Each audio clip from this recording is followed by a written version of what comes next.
खुश आमदीद निगाह हनीफ के ज़हनी आजमाइश में। आज हम आए हैं इमाम अबू हनीफा मस्जिद के पास में, वर्ली रोड पर अशफाक चिकन सेंटर में, अशफाक भाई के पास में। इन्होंने हमसे रब्ता किया था, हमसे कांटेक्ट किया था ज़हनी आजमाइश में हिस्सा लेने के लिए। तो आइए वीडियो में आखिरी तक जुड़े रहे, इंशाल्लाह आपको बहुत फ़ायदा होने वाला है।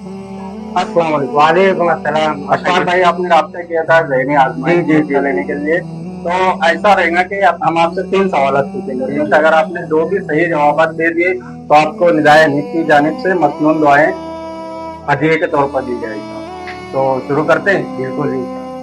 सबसे पहला सवाल तो हमारा ये रहेगा कि वो कौन सी नमाज है जो हम साल भर तो अकेले पढ़ते हैं, इंफरादी तौर पे पढ़ते हैं अकेले अकेले, लेकिन रमजान मुबारक में खास तौर से वो नमाज हम मस्जिद में जमात के साथ इमाम के पीछे अदा करते हैं रमजान महीने। हाँ, रमजान में वो कौन सी नमाज है जिसको हम लोग इमाम के पीछे अदा करते हैं, लेकिन साल भर उसको अकेले अकेले पढ़ते हैं? वित्र के 3 रकात। हाँ, बहुत सही, बहुत बहुत मुबारक हो तुमको इल्म। हमारा दूसरा सवाल ये रहेगा कि इस्लामी महीने की, इस्लामी साल की शुरुआत कौन से महीने से होती है? जो हमारा इस्लामी साल होता है तो कौन से महीने से उसकी शुरुआत होती है? मुहर्रम का महीना। हाँ, मुहर्रम से। बहुत बहुत मुबारक इल्म आपको।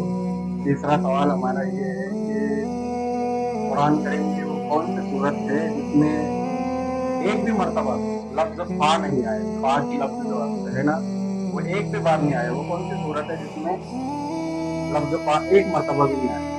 एक मरतबा भी आया। नहीं।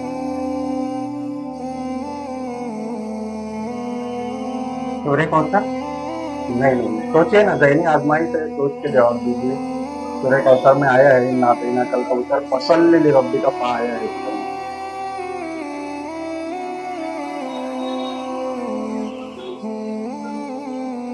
कुल हुवल्लाहु अहद। भी नहीं।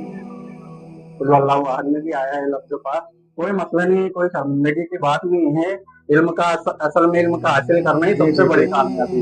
मैं आपको बता देता हूँ, वो है सूरह फातिहा। अलहम्द शरीफ की जो सूरत है उसमें एक भी मर्तबा लफ्ज फा नहीं है। तो आपको निगाह हनीफ की जानिब से मसनून दुआएं बतौर ये जरा करना है। तो आपसे भी एक सवाल, औज़ु बिल्लाहि मिनश शैतानिर रजीम का लफ्ज़ी मानी क्या होता है? अगर आपने इसका सही जवाब दिया कमेंट में, तो जितने भी लोग कमेंट्स में सही जवाब देंगे उनमें से डिजिटल कुरान अंदाजी की जाएगी और एक लकी विनर को दिया